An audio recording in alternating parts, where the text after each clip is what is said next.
many different types of tortoises, so the decision of which one to choose can be quite a daunting task. The keeper must take into account several things, including available space, locale climate, and budget before making any choice of which tortoise species to acquire. Looking at these aspects realistically before actually acquiring the tortoise is one of the most important steps to successfully keeping tortoises. The first thing a potential tortoise owner needs to consider is the amount of space the keeper has available for the enclosure. This is largely determined by your living situation, especially the consideration of whether you have a yard big enough for an outdoor enclosure. It would not be very practical for a keeper living in a single-room high-rise to consider a Aldabra tortoise, a species that can grow almost 4 feet long and weigh more than 500 pounds. On the other hand, there are smaller tortoises that would be well suited to apartment living. Several species of smaller tortoises are rare in the pet trade, including the Egyptian tortoise, the South African padlopers, and star tortoises. When available, these tortoises tend to be delicate and kind of expensive, making them suitable for experienced keepers only. The small Greek and Russian tortoises are better choices for apartment dwellers who are new to tortoise keeping. If a tortoise keeper does have the space and facilities for any of the larger tortoises, some of them do make great first tortoises. These species include the African spurred or sulcata tortoise, the leopard tortoise, and the Aldabra tortoise.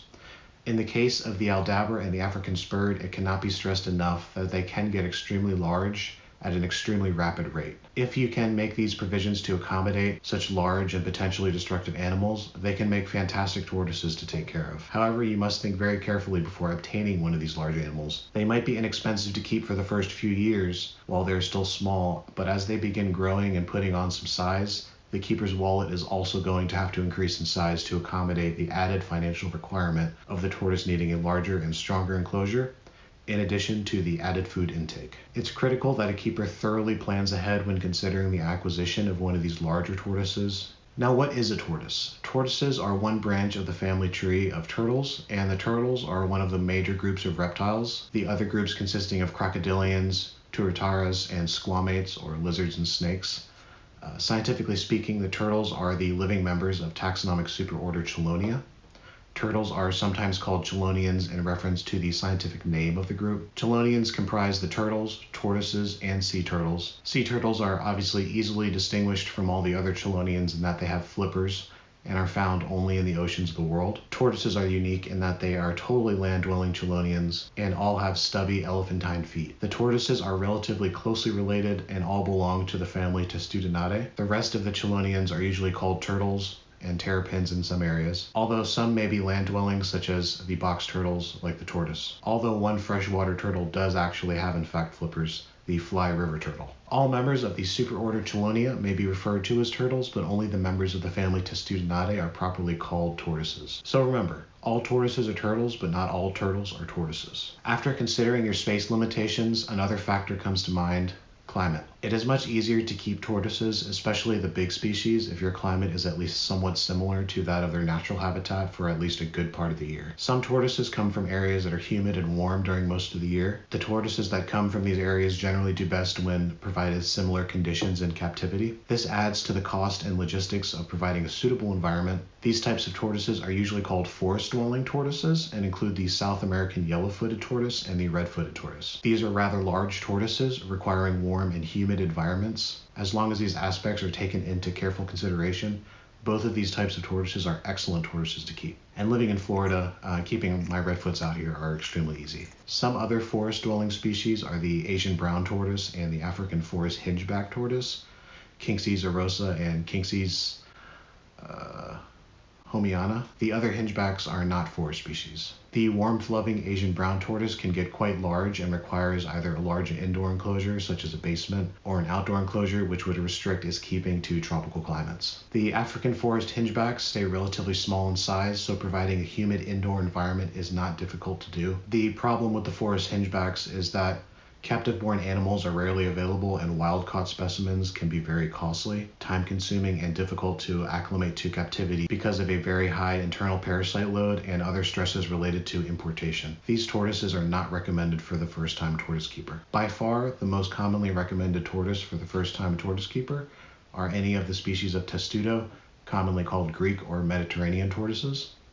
These tortoises do not have any overly special requirements and do quite well if provided with just the basic needs of a tortoise in general, with the exception of the marginated and some of the Testudo gracia subspecies. Testudo usually stays a manageable size and are quite personable. Another type of testudo that is a popularly kept tortoise is the Russian tortoise. These species have become quite popular and is commonly bred. Russian tortoises are usually available as captive bred animals in addition to being farmed. The marginated or Iberia tortoises can get relatively large, but both also tend to be very slow growers. They are very animated, similar to the redfoots in personality, but not requiring the humid environment. Although the marginated tortoise and the Testudo gracia ibera are becoming more commonly available in the US, they're still not that easy to acquire. All of these species, especially when available as captive bred animals, make fine tortoises for the first time keeper. Once the keeper has an idea of what kind of tortoise they may like, they now need to find an outlet for that particular tortoise. The use of the internet has made things relatively easy, providing a good avenue for communication with tortoise-specific adoption groups, forums, breeders, shops, and dealers, in addition to other tortoise keepers who might occasionally breed their tortoises. Now, my recommendation is you always want to choose captive bred. Hobbyists are better off purchasing captive bred tortoises instead of wild caught ones. You want to keep the wild ones wild. Captive bred animals have a far better chance of being healthy, and they are already adapted to captivity. Wild caught tortoises often carry parasites and may have suffered from overcrowding, stress, dehydration, and inappropriate temperatures during capture and importation. Additionally, some hobbyists find the capture of wild turtles for the pet trade to be ethically unsound. Adoption is usually the first choice for obtaining a new tortoise. A word of caution should be noted here.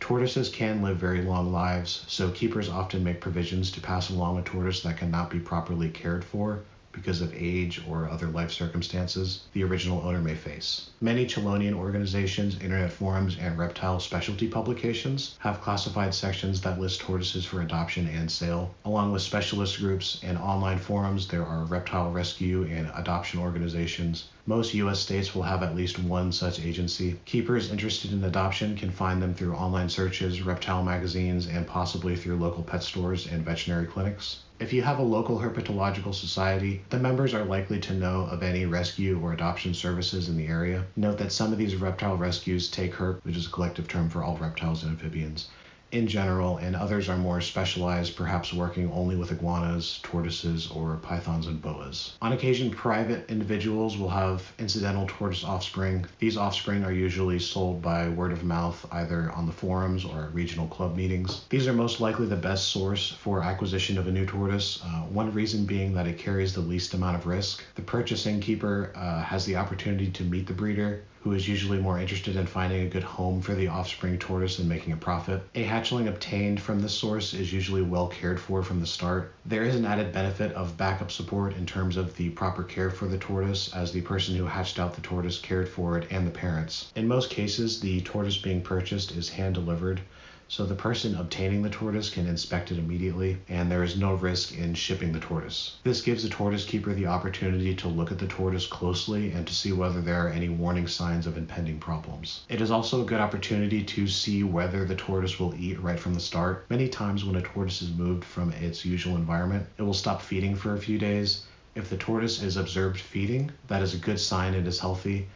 Purchasing a tortoise from an individual carries the added benefit that if something does go wrong for whatever reason, the person purchasing the tortoise has a place to turn for a resolution. Some hobby breeders are so successful that they have turned tortoise breeding into a small business. These individuals advertise or rely on word of mouth to attract customers, while quite a few have set up websites showing individual turtles they are selling, and they offer care information. Some breeders have been doing this for many years and have developed good reputations. While tortoise keepers might not get from the large-scale breeder the personal attention they would get from the incidental tortoise breeders, simply due to the number of animals the large-scale breeder produces, the customer service and level of care the tortoises receive are still very good. You can often find these breeders at the various reptile shows where they display the animals they have available for sale. Buyers at these shows have the opportunity to examine the tortoises they are interested in purchasing. There is also the opportunity to talk to the breeder. Many breeders also offer care sheets and further support after the purchase of the tortoise. It can be a bit riskier to buy from a breeder who does not offer this kind of support because it may indicate how much time he may be willing to devote to a customer who has a problem. Now, pet shops are usually not a good source for the purchase of a tortoise. For the most part, these shops have little experience in dealing with tortoises. With the help of well-intentioned tortoise keepers and organizations,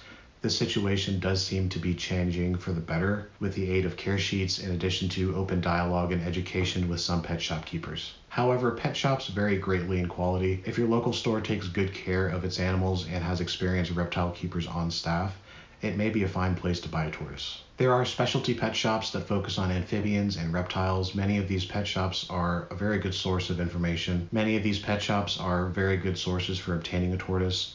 The tortoise may not be getting the same level of care as offered by hobby breeders, but most of the time the staff will be providing appropriate housing and diet for the species. The tortoises in the shops usually do not spend a great deal of time in the shop because they are purchased and replaced. A specialty shop's tortoises may come from a multitude of sources, so the health risks are increased, but the more reputable shops will offer some form of guarantee. These shops may offer captive bred tortoises. There are many incidental tortoise breeders who would rather not deal with the general public. They end up selling their offspring to shops all at once so they do not have to deal with individual sales or housing the hatchlings for a long time. Some specialty pet shops also breed some of their own animals. If you are considering purchasing your tortoise at a pet store or other source that you can actually visit, it is a good idea to look over the facilities. Pay attention to whether the water bowls are clean and filled. Check to see how the animals are cared for in terms of general clean enclosures and substrate. But keep in mind that pet stores are just holding areas before the animal finds a permanent home, and therefore don't expect the care to be perfect. For example, the enclosures are likely to be too small for long-term care. What the keeper should be looking for is whether the basic needs of the animal are being met and the animal looks healthy and clean. Temperature and diet should be appropriate for the species. Then ask around on forums and local organizations to see whether anyone has dealt with that particular shop. If the shop has some bad dealings, word will get around. When a shop develops a good reputation, the word will get around also. 2 hours later. That's all for today, folks. I hope you learned some useful information you can apply to your own tortoise keeping. If you don't mind, don't forget to like and subscribe. Thank you.